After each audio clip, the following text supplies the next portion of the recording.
morning, Sunrunner. It's Sunday, July 15th, and unless you've been living under a rock for the past month, you know that Umber Scale II kicked off yesterday. For those wondering, yes, Red Bull did lock my S-foils in attack position, after it gave me S-foils to begin with. As promised, we put together quite a show in honor of what has become, quite possibly, the biggest and most successful organized space PvP and RP event on the server. But first, here's a few highlights from the week. At this point, the majority of the new Galactic Senate has been chosen. Announced on the 10th, this new Senate had placed many candidates by the 11th.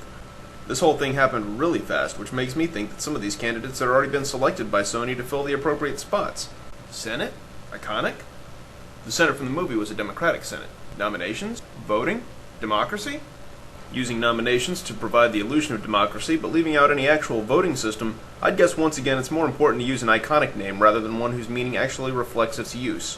It makes about as much sense as using a surgical droid as the icon for the medic profession, without making it a playable race, or delivering Princess Leia in different flavors. Hi, I'm Kick-Ass Officer Barbie. Hi, I'm Super Secret Spy Barbie. Or Luke Skywalker, the last of the Jedi of the galaxy's population, becoming 32% of it.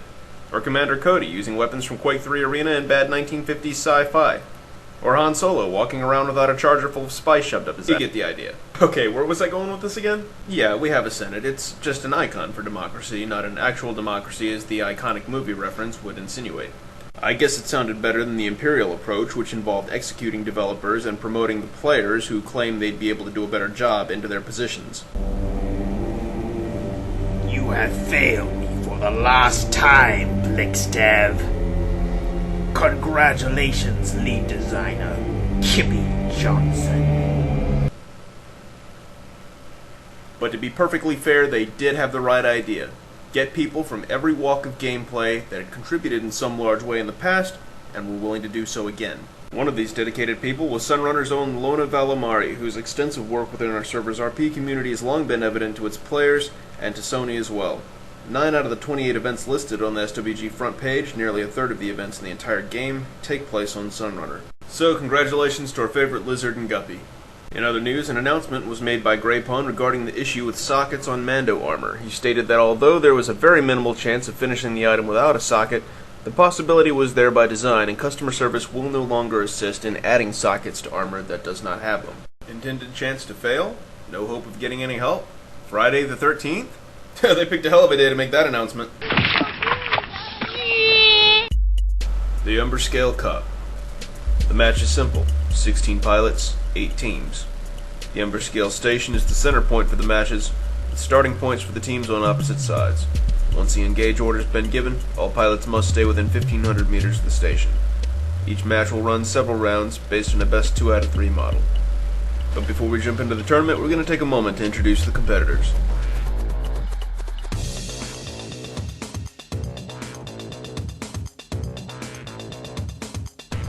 Gunny Garcia is your typical Imperial Academy story. He excelled in school hoping for a military career. Specializing in piloting and graduating at the top of his class at the Academy, he saw plenty of frontline fleet action.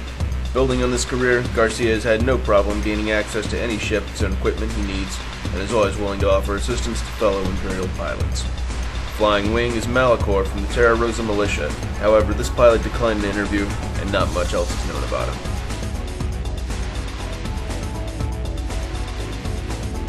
Ikor and Minos, brothers in real life, were both drawn into the space game immediately. With just over 2 years of flying experience under their belt, the holders of the first Umber Scale Cup have proven, through hundreds of missions and PvP encounters, that they are a serious threat to their opponents. They are always changing tactics, never relying on the same method for long, in an attempt to confuse their enemies. The Wookiee and Transition team, though as unlikely as it may seem, will continue to prove that alliances are more than skin deep. Their latest incarnation of space dominance is that of Ikor's TIE Advanced, dubbed Phobos, and Minos' backside, Deimos.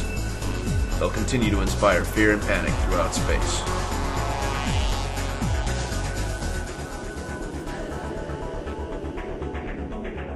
Nicola has been with the Alliance Navy for some time now. He enjoys the job for its danger and takes pride in doing it well. In preparation, he purchased a newer, higher mass A-wing fighter, reverse-engineered new power and propulsion systems. For building new shields, he went to a true starship expert, Semi-Cloud Rider. He could regularly be found at the Umber Scale Station, training at the same place he'd be fighting. But when he found that his original wingman, Hifa Debris, wasn't able to attend, he immediately sought a good replacement. That replacement was longtime friend Ray Anime Oni from Seoul. Previously a starship parts crafter, Ray's love of flying often had to take the back burner. But Nicola's invitation to the Umber Scale pushed that passion front and center once again. Combining long friendship, rigorous practice, and intimate technical knowledge of their equipment, this team holds great hope of representing the Alliance proudly.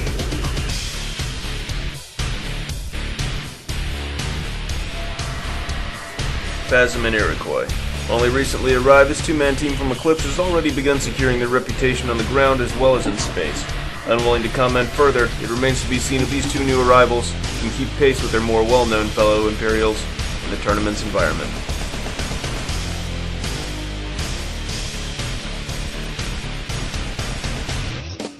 No discussion about space PvP will go long before Durgan Kale comes up.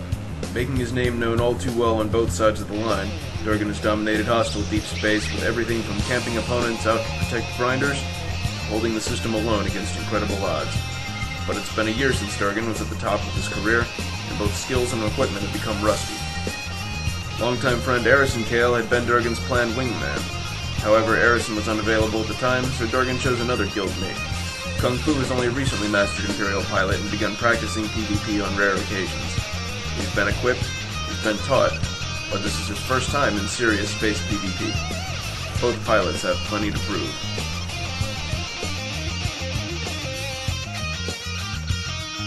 Ariella was volunteered by her cousin Zelda Zin to assist Ismir in filling the final team spot on the tournament lineup, but despite her lack of experience fighting other pilots, Ariella was hardly one to say no.